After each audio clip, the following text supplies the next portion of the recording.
Bonjour à tous, ici Mister Jekyll, je suis en compagnie de Burbylicious comme d'habitude. Salut Burby. Salut Jekyll, ça va bien? Ça va et toi? Et ça va très bien. Alors aujourd'hui, Burby va nous donner le programme de la soirée. En fait, plusieurs viewers nous ont demandé de faire une vidéo tutoriel pour des gens qui commencent ou qui souhaitent recommencer Hearthstone étant donné que la méta change pas mal. Puis ils voulaient savoir des petits trucs là pour pouvoir c'est ça, recommencer à jouer tranquillement puis profiter de Hearthstone un peu. Ouais, comment débuter sur Hearthstone en fait. Exactement. C'est ça, hein? Ouais.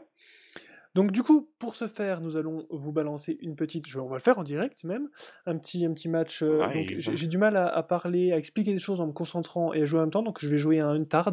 Désolé, c'est comme ça. Mais bon, au moins comme ça, j'ai pas besoin de réfléchir. Ça prouve bien toute l'étendue du Untard. Et du coup, voilà, on va lancer ça en fond et puis on va discuter de tout ça. Donc tout Exactement. d'abord, Burby, je n'ai jamais joué à Hearthstone, je souhaite jouer à Hearthstone, j'installe le jeu, je le lance, qu'est-ce que je fais?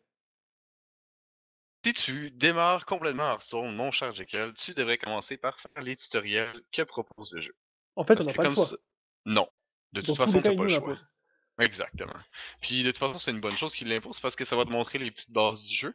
Tout à fait. Et en plus de ça, ça va te permettre de te faire des golds puis de connaître un petit peu les classes. Donc, y a pas de honte à faire les tutoriels. Non, non, non, loin de là, il faut passer par là, ça nous donne les bases du jeu. Tiens, Untard versus Untard.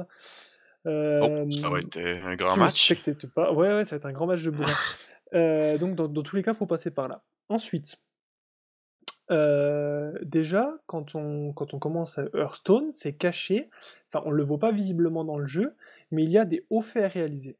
Un haut fait, c'est des objectifs à atteindre, du style passer un personnage niveau 20, battre l'aubergiste en mode facile, etc., etc., qui vont vous faire gagner soit de l'or, soit des boosters, soit des récompenses. Donc ça, c'est très important de les faire. Donc la liste, c'est simple, je vais vous la mettre dans la description. Vous aurez le lien de Millennium, je pense, qui ont une liste, je sais pas si elle est à jour, mais bref, des défis à réaliser, des hauts faits à réaliser, pardon. Et du coup, ça, les faire, ça peut être cool, ça vous peut déjà permettre de stocker une petite base d'or et de booster. Autre Exactement. que les hauts faits, il y a les défis. Et Burby va vous en parler tout de suite. Oui, les défis quotidiens, en fait, c'est ça. C'est des petits défis, comme j'ai dit, qui sont quotidiens, qui viennent à chaque jour, puis qui vous donnent la possibilité de gagner encore des golds là, pour pouvoir avancer dans le jeu. Donc, toujours important de faire ces petites quêtes quotidiennes-là. Vous pouvez en amasser jusqu'à 3 par jour, j'imagine, ou par cycle de 3 jours, en fait. Donc, Ouais, en fait, c'est une par jour et on peut pas aller au-delà de 3. C'est ça que tu ok, as voulu dire, je pense. bon. Ouais, c'est ça, c'est ça. Donc, toujours important, comme je dis, de faire ces quêtes-là, parce que c'est ça, vous allez pouvoir accumuler de l'or, et donc pouvoir avancer là, en achetant des boosters dans votre collection de cartes. Donc, une fois qu'on a fait ces défis, bah voilà, le Rachid, voilà comment gagner une tarte. Merci. Donc une fois qu'on a fait ces quelques défis, ces quelques hauts faits, donc principalement pour commencer, on va avoir que très peu joué en joueur contre joueur, ce sera surtout contre l'aubergiste. Moi, ce que je conseille, Burby, tu vas me dire si tu es d'accord ou pas, c'est de lancer quelques parties en mode pas en mode classé, simplement pour essayer de voilà de mettre en application ce qu'on a appris précédemment. Exactement. Essayez de gagner un peu d'expérience dans le jeu. Non, comme tu dis, pas obligé Ouais, pas jouer en classé. De toute façon, vous allez vous faire rouler dessus si vous ouais, ça entrez en sert à rien. classé. Vous Commençons avez par pas les ouais. cartes, puis la plupart des gens en ce moment, c'est des joueurs pas nécessairement, disons, accomplis tous, mais c'est des joueurs qui jouent depuis plus longtemps Un que vous, certain temps, ouais. surtout si vous commencez. Donc, vous êtes mieux de commencer avec des gens de votre rang, puis de commencer en non classé. Donc, une fois que vous avez appris les bases, que vous avez joué, maintenant vous voulez dire, eh ben maintenant que je connais le jeu, il me faut des cartes. Exact. Pour avoir des cartes, Comment... oui, tu Vas-y, allais dire? vas-y, continue, continue. Non, vas-y, continue. Pour avoir des cartes, il y a plusieurs manières de le faire. Donc, soit vous utilisez votre or dans la boutique, soit Exact. vous faites de l'arène, soit vous craftez des cartes à l'aide de poussière arcanique. Donc, on va parler des trois manières. Donc déjà, qu'est-ce que tu conseilles, toi, Burby, pour essayer d'accumuler des cartes pour commencer? Moi, ce Une que je fois qu'on a fait conseille, au fait, etc. aux débutants, même si c'est pas nécessairement rentable au début, l'arène est ultra rentable étant donné que justement ça nous permet de remporter du gold, de l'expérience de jeu, et un booster à la fin. Puis peut-être même avec un petit peu de poussière arcanique pour pouvoir vous crafter vos cartes plus tard dans le jeu. Là. Non, l'arène, c'est vraiment excellent pour commencer, étant donné que justement ça vous montre le plus de mécaniques de jeu possibles, le plus de cartes possibles, étant donné que vous avez accès à toutes les cartes du jeu. Il suffit de les avoir dans votre pic de cartes au début. Puis c'est ça, ça vous donne des très grosses récompenses là, pour pouvoir avancer dans le jeu avec ça. Donc, en fait, l'arène, pour ceux qui ne savent pas, c'est vous allez jouer contre un adversaire, et pour ça, vous n'allez pas créer vous-même votre deck. Vous allez avoir une sélection de cartes qui va défiler devant vous à l'écran, et vous allez sélectionner quelles cartes, une par une, vous souhaitez avoir dans votre deck. Donc ça veut dire que tout le monde n'aura pas de grosse synergie dans le deck, et tout le monde sera au même niveau de ce côté-là. Bon, après, tout dépend Exactement. de la chance, mais voilà.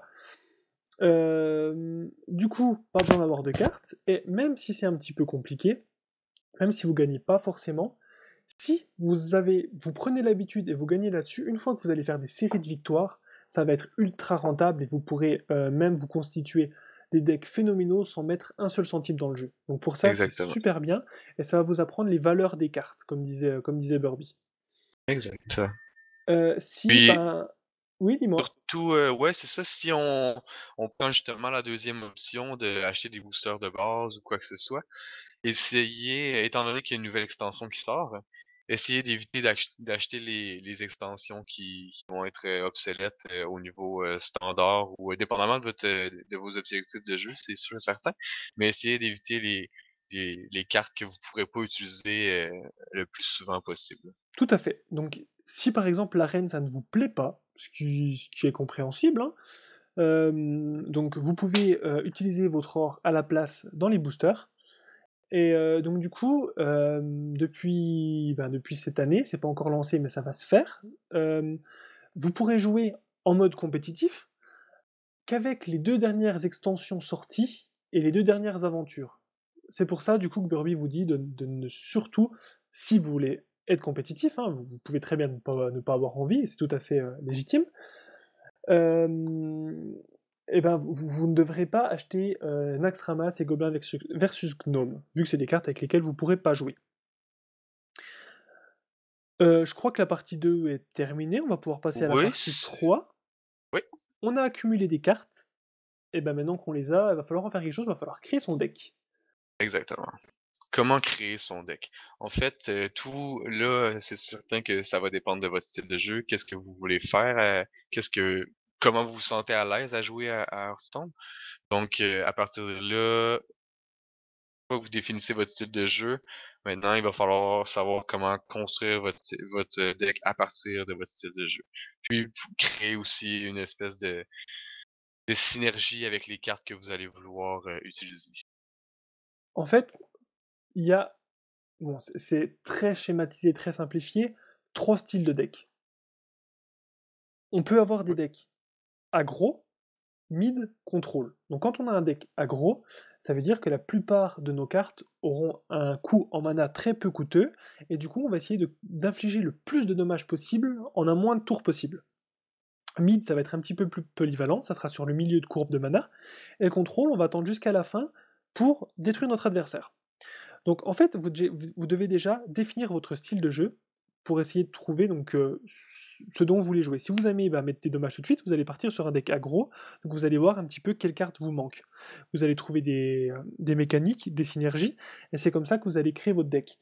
Alors, il y a un petit débat qui s'est fait entre moi et Burbin, donc on a envie de vous le faire partager, c'est oui, est-ce qu'il faut jouer avec une seule classe qu'on aime ou jouer toutes les classes? Burby, je exactement. te laisse la parole. Ben, moi, personnellement, c'est que comme je disais à Jekyll quand on a eu cette discussion-là, moi, au début d'Hearthstone, je me suis concentré uniquement sur le guerrier contrôle. Moi, j'avais envie de jouer je suis un joueur en partant très, très, très contrôle. Puis, à cette époque-là, le guerrier contrôle était considéré comme excessivement, broken étant donné que c'était une classe très, très forte qui pouvait non seulement reprendre des points de vie, mais augmenter ses points de vie, presque à l'infini.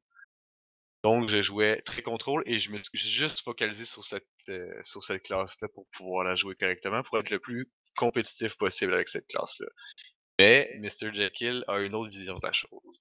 Alors, j'étais complètement d'accord avec l'idée de Burby, c'est que si on a envie d'être très tôt compétitif, pardon, il faut tout de suite se concentrer sur une seule classe. Pourquoi? Parce que du coup, on va se concentrer que sur certaines cartes, et du coup, on apprendra à jouer très vite et avoir un deck très complet très tôt. Donc on pourra tout de suite monter dans le ladder. Moi, donc je respecte tout à fait ça, et je trouve ça tout à fait légitime comme point de vue. Moi, je voyais les choses un petit peu différemment. Pour moi, je voulais avant tout m'amuser. Donc je voulais voir un petit peu toutes les classes. L'avantage qu'il y a à ça, c'est que du coup, vous allez avoir une meilleure connaissance des classes et des cartes adverses, et du coup, vous pouvez vous adapter un petit peu plus facilement suivant les situations. Par contre, vous serez compétitif plus tard, et il vous fera du temps avant de pouvoir vous créer vos premiers vrais decks. Donc voilà, tout dépend de ce que vous voulez. On a chacun notre avis. Après là, c'est à vous de trancher là-dessus et de faire C'est comme vous ça. le souhaitez. Ça va à partir de là, c'est avec vos objectifs. Considérez votre style de jeu, vos objectifs comme, étant vouloir être, compétitif. Vous allez opter pour l'option que j'ai considérée finalement. Si vous voulez vraiment juste vous amuser, découvrir le jeu le plus possible, vous allez opter pour la deuxième option, utiliser le plus de decks possible pour avoir le plus de possibilités de decks possibles. Alors, s'amuser au début, parce que on va vite quand même réussir à avoir des cartes pour jouer plusieurs decks Oui, oui, oui, différents, oui. hein, malgré tout. Alors quand on se Oui, ça disait c'est par certain. contre, ça c'est un point qu'on n'a pas dit, se concentrer sur une seule case pour avoir les cartes, c'est tout simplement, on n'en a pas vraiment parlé, c'est que vous avez la possibilité sur Hearthstone de désenchanter certaines cartes pour avoir des poussières pour en recrafter d'autres. Donc quand on veut Exactement. se concentrer sur une seule classe, on peut par exemple décrafter les cartes d'autres classes qui ne nous intéressent pas pour refaire des cartes de notre classe à nous. Exactement. Que je déconseille, soit dit en passant, malgré tout. Mais Oui, moi aussi je le déconseille maintenant étant donné que je suis plus un collectionneur maintenant que je veux absolument la tous les cartes. Mais non, c'est ça, non, c'est vraiment, encore là, c'est à partir de vos objectifs, là, vous allez pouvoir voir ça à partir de vos objectifs de jeu. donc, ceci étant, donc vous avez réussi à trouver un deck qui vous convenait, dans un style qui vous convenait, où ça se joue à un point de dégâts, comme vous pouvez le voir à l'écran. Maintenant, c'est bien beau, on a fait son deck, mais il va falloir progresser. Ce qu'on veut maintenant, c'est progresser. On a les cartes, on veut monter, que faire? Donc pour ça, il y a plusieurs choses qui peuvent se faire. J'avais fait des notes pour essayer de rien oublier, que je vais essayer de retrouver à l'instant pour essayer d'être le plus exhaustif possible. Je ne les retrouve pas, bon c'est pas grave, on va le faire freestyle, de toute façon on sait à peu près de quoi on parle. Les OK. voilà. Donc pour être le plus compétitif possible, donc déjà il faut connaître les cartes, les decks, les jeux, la méta. Qu'est-ce Avoir une bonne connaissance de la méta, Donc ouais. Burby, je suis débutant, je sais pas ce que c'est qu'une méta, à moins que j'ai déjà joué à League of Legends ou d'autres jeux du type. Qu'est-ce que c'est que la Heu, méta? la méta, en fait, ça va être les decks ou le deck qui vont être les plus joués, en niveau compétitif, C'est finalement. ça, Donc ça va être les decks les plus populaires du moment, si on veut. la tendance de jeu. C'est ça. En gros, c'est ça. Donc si on connaît la méta, on sait ce qui va nous arriver en face, donc on peut adapter nos plays suivant, en anticipant les tours adverses. Donc ça, c'est super important. Donc il faut surtout et toujours se remettre en question. Toujours, toujours se remettre en question. Si on perd, c'est pas un hasard. On peut perdre une fois parce qu'on n'a pas eu de chance, deux fois parce qu'on n'a pas eu de chance, allez, trois fois. Au-delà, c'est qu'il y a vraiment quelque chose qui fonctionne pas et qu'on n'a pas su s'adapter. Donc cette méta, non seulement il faut la connaître pour anticiper les tours adverses, mais en plus la connaître pour créer des decks qui pourraient être forts dans ce contexte de jeu. Exactement. Comment Burby, enfin, qu'est-ce que tu peux conseiller aux débutants pour s'améliorer dans ses plays, pour choisir les bons plays? Qu'est-ce que tu Choisir les conseilles? bons plays. Ben, en partant, vous avez avec Twitch, avec YouTube, tout ça, vous avez la possibilité de voir des joueurs pros de Hearthstone qui jouent des millions de games par jour, puis que c'est ça, ils attendent juste ça de vous, que vous alliez voir les decks, puis que vous appreniez d'eux. Donc, allez apprendre d'eux, regardez les parties en masse, c'est comme ça que vous allez apprendre le plus de decks possible, puis le plus de synergie, parce qu'eux, ils présentent absolument tout, puis ils analysent leur jeu, ils vous expliquent les jeux qu'ils font. Donc, la meilleure affaire, c'est d'aller jouer en C'est partant. ça. Alors, je déconseille par contre de pomper du début à la fin, hein. Il faut pas seulement se contenter de copier, mais plutôt de comprendre. Je pense que c'est ça le plus important. Ouais. Puis Aussi, en partant, c'est les decks que eux font. Eux ont leur style de jeu, vous avez le vôtre. Donc, adaptez leur deck à votre style de jeu à vous. exactement. Aussi, donc on parlait de se remettre en question, etc., etc. Ce qu'il faut, c'est essayer de comprendre pourquoi vous perdez. Ça peut être à cause d'un play, d'un deck non adapté, et pour ça, ce qui peut être intéressant, c'est pas obligatoire, c'est avec les moyens qu'on a maintenant, c'est largement possible, d'enregistrer ces parties et essayer de se dire ah ouais, là c'est à tel moment que j'ai mal joué parce que lui avait un deck purement de la méta et m'a joué cette carte qui m'a contré, j'aurais dû le prévoir. Et comme ça, avec cet esprit un petit peu critique, vous allez comprendre de vos erreurs et éviter de les refaire la prochaine fois. Je pense que ça peut être, une bonne chose à faire. Ouais. Est-ce qu'on a oublié des choses? Eh ben, on peut aussi dire il faut jouer, hein, forcément, Oui, c'est ça. c'est en En forgeant qu'on forgeant qu'on devient devient forgeron. forgeron. Mais Burby, On est Burby, on est tellement... connecté, on est connecté. Non, on est sur la même longueur d'onde, donc ça fait plaisir. Exact. Il faut jouer, il n'y a pas de photo. Si vous jouez pas, vous n'allez pas progresser. Et il y a une question aussi qui revient, c'est j'ai pas le temps de jouer. euh, Comment est-ce que je peux m'améliorer sans jouer?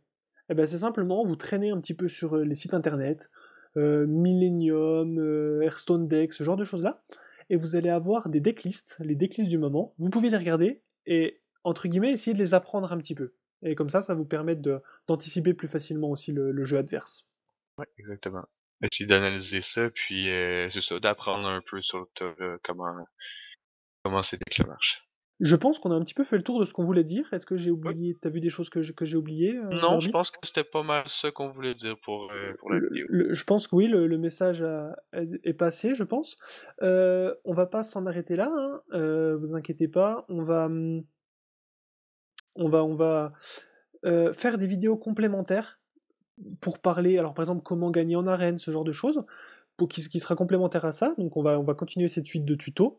Et puis voilà. Et puis voilà. Donc, Donc ben oui. Donc j'espère, on... Ouais, vas-y, oui, vas-y, je te laisse finir. j'espère vraiment du fond du cœur que cette vidéo vous sera utile, que vous aurez appris des choses, que ça vous donne envie de vous remettre ou de vous mettre tout simplement à Hearthstone. C'est le but, hein, on essaye d'aider le plus de monde possible. Donc, n'hésitez pas à venir laisser un petit commentaire, à nous poser vos questions, parce que vos questions pourront être utilisées pour nos prochains tutos. Il y a sûrement des choses auxquelles on pense pas, des questions auxquelles on pense pas. Et puis n'hésitez pas à vous abonner, à essayer voilà, de venir nous voir en stream, ça fait toujours plaisir. Ouais, c'est toujours très très apprécié. On a un petit coucou de votre part. Et il me reste 3 points de dommage à faire, je suis à one off, je suis Et dégoûté. ouais, c'est pas grave. Mais bon, c'est comme ça, c'est le jeu, ma pauvre Lucette. T'aurais pu silence son commissaire. Je t'avoue que j'étais surtout concentré à ce que je disais. C'est pas forcément facile. Bref. Burby, le petit mot de la fin? Ben, moi j'ai envie de dire, t'aurais dû silence son commissaire. Puis on se laisse là-dessus. On se revoit dans une autre prochaine vidéo. Ah, oui, ouais, je vais dire le petit mot de la fin viewer, t'es pas obligé de me critiquer. À bientôt tout le monde, merci beaucoup. Ciao tout le monde.